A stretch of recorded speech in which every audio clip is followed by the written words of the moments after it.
Une saison plus que décevante, alors qu'on en attendait beaucoup du Real Madrid. On pensait tous justement que le Real Madrid ferait une très belle saison pour cette saison 2024-2025 justement. Malheureusement, c'est tout le contraire qui s'est passé pour l'équipe madrilène et au niveau des titres majeurs, elle aura donc fini sur une saison blanche. Justement, nous allons nous demander comment tout cela a pu arriver, quels sont les détails justement qui auront coûté cette saison Real Madrid avec aucun trophée majeur à la clé. Buenas a todos y a todas, c'est Bakikune de Madrid, j'espère que vous allez bien.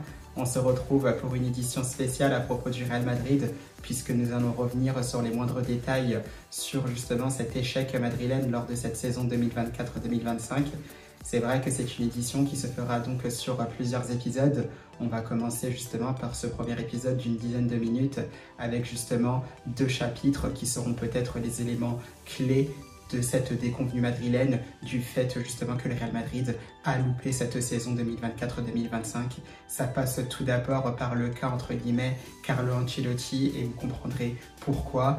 Et justement derrière, on parlera de ce qui se passera après cette saison 2023-2024 où le Real Madrid aura réalisé le doublé Liga, Ligue des Champions. Parce que sur ce recrutement, en plus de certains départs, il y a évidemment pas mal de choses à dire qui seront peut-être des éléments clés justement sur cet échec madrilène lors de cette saison 2024-2025. J'espère que vous êtes prêts, los chavales. Vamos!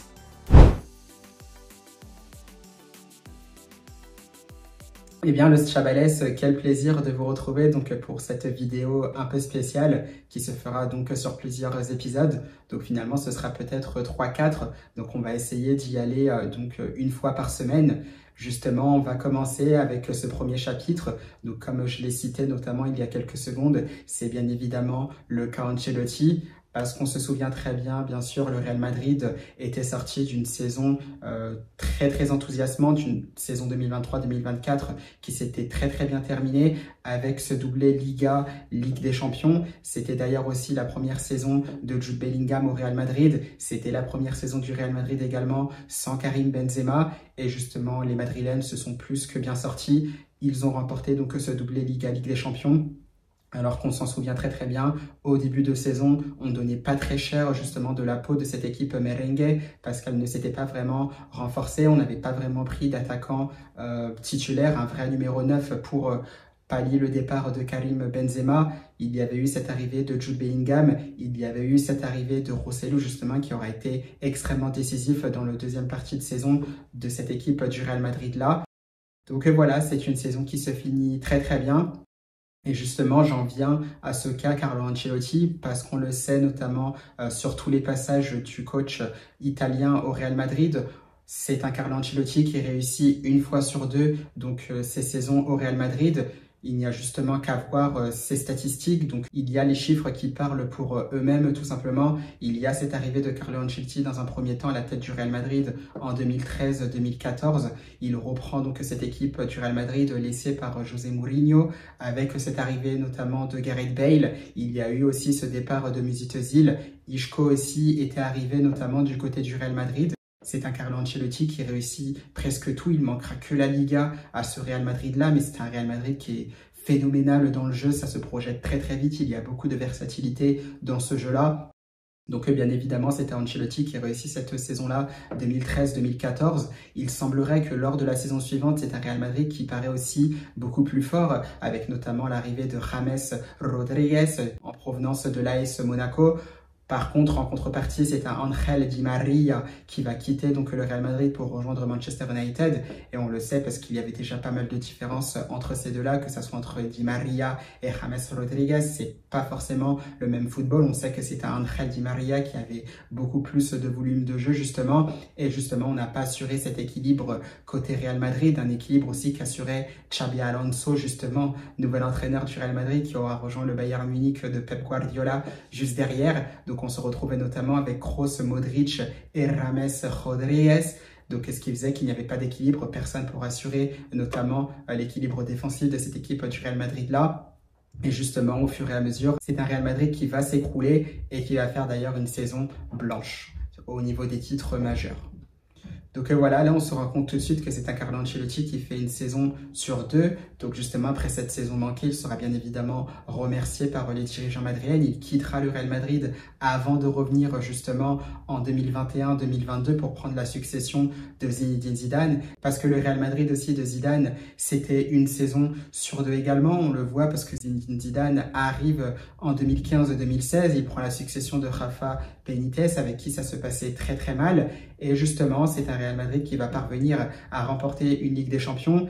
Ils feront d'ailleurs une superbe saison 2016-2017 en faisant le doublé, donc en remportant 2 fois de suite cette Champions League, avec en prime aussi la Liga. Par contre, en 2018, c'est un peu plus difficile. C'est un Real Madrid aussi qui arrive à quand même à enchaîner une 3e Ligue des Champions d'affilée. Par contre, au niveau championnat et coupe espagnole, c'était vraiment très très compliqué. Zidane quittera le Real Madrid, il reviendra. Et d'ailleurs, sur cette saison 2019-2020, il parvient à remporter ce titre de champion d'Espagne avec la Supercopa de España. Par contre, la saison qui suivra, c'est un Real Madrid justement qui ne remportera aucun trophée. Et justement, c'est aussi une saison blanche. Et c'est là justement qu'on peut voir davantage que c'est un Real Madrid qui fait une saison sur 2.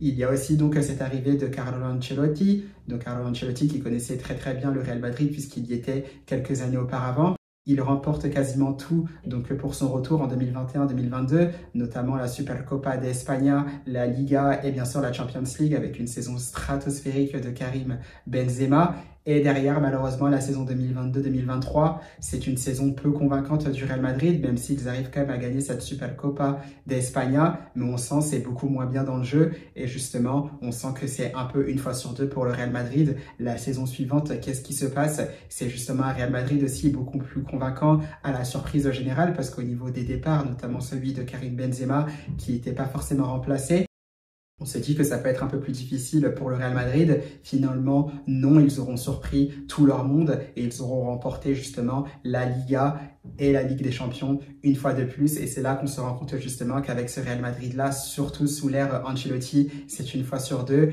et on va pas le manquer ça. Parce que avec la saison qui suivra en 2024-2025, avec notamment cette arrivée de Kylian Mbappé, l'arrivée aussi d'Hendrick, c'est un Real Madrid justement qui aura beaucoup déçu, qui n'aura rien remporté au niveau des trophées majeurs. Et encore une fois, justement, ça justifie le fait que ce Real Madrid-là, depuis quelques années, c'est une fois sur 2, ce qui explique aussi en grande partie le fait qu'on n'ait pas gagné grand-chose, justement, cette saison-là, tout en sachant aussi que le Barça s'était quand même assez bien renforcé au niveau de ce qu'il proposait dans le jeu. Donc ça, on le sait, le Chabalès, c'est vraiment quelque chose d'indéniable côté Real Madrid. C'est vrai qu'on peut dire qu'on n'a peut-être pas cette capacité, mais ce défaut tout simplement d'être bon une saison sur 2, ce qui coûte très très cher, c'est qui montre tout simplement le fait que le Real Madrid fasse beaucoup de saisons blanches par moment au niveau des trophées majeurs. Et ça, quoi qu'il arrive, ça explique aussi en grande partie le fait que le Real Madrid soit passé au travers de sa saison 2024-2025.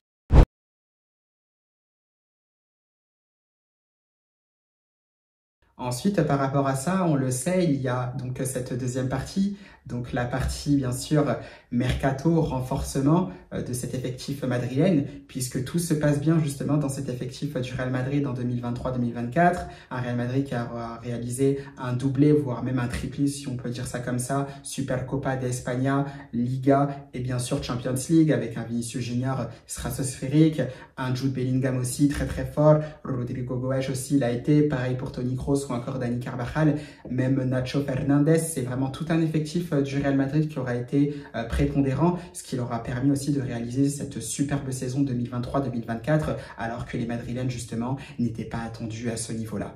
Et ensuite, derrière, qu'est-ce qu'il se passe? On sait justement qu'à la fin de cette saison 2023-2024, il y a justement notre quarterback, notre maître à jouer, Toni Kroos, qui décide bien sûr de quitter le Real Madrid puisqu'il part à la retraite, bien évidemment après l'Euro 2024 avec la nationale Mannschaft, avec qui il aura échoué malheureusement au quart de finale de cet Euro face à l'Espagne, future championne d'Europe.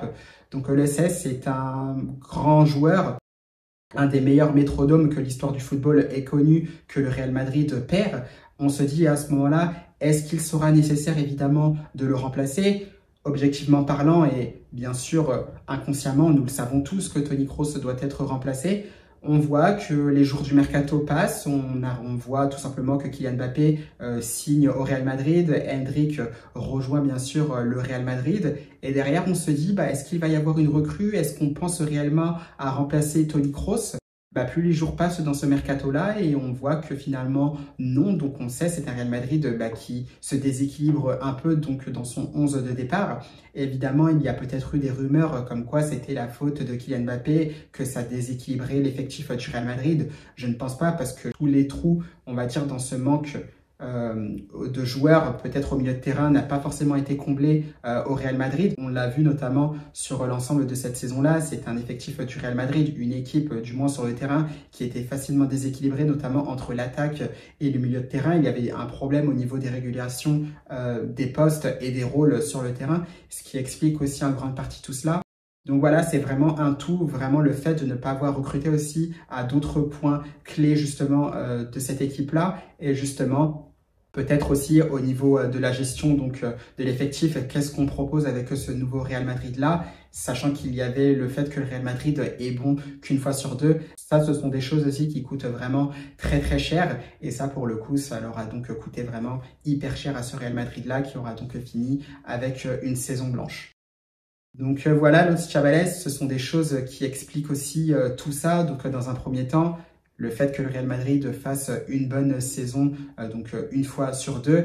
Il y a donc eu bien sûr ce problème au niveau de l'effectif, peut-être aussi au niveau des cartes, donc peut-être par rapport aux titulaires indiscutables. On sait que ça peut être important aussi qu'il y ait des titulaires indiscutables, des tauliers dans un effectif, surtout dans un grand club. Mais c'est vrai que par exemple quand le positionnement, quand le rôle de chaque joueur n'est pas forcément remis en cause dès lors qu'ils ne sont pas bons, même si nous devons leur faire confiance quand ça leur arrive d'être moins bien, il faut aussi essayer de leur mettre cette pression-là, ce qui n'a pas été forcément fait. On n'a pas essayé aussi de renforcer cette défense centrale et ça aussi, on y reviendra après au poste défensif notamment parce que ce sont aussi des points clés qui auront coûté cette saison complètement ratée de la part du Real Madrid. Ça, Los Chavales, bien sûr, on y reviendra dans un prochain épisode. Donc voilà, j'espère que ce premier épisode par rapport à cet échec du Real Madrid lors de cette saison 2024-2025 vous aura plu. On se retrouvera bien sûr pour un prochain épisode par rapport au Real Madrid qui aura donc manqué cette saison-là. Moi, Los Chavales, je vous souhaite tout simplement une belle fin de journée. À très bientôt pour un nouvel épisode et surtout, à la Madrid!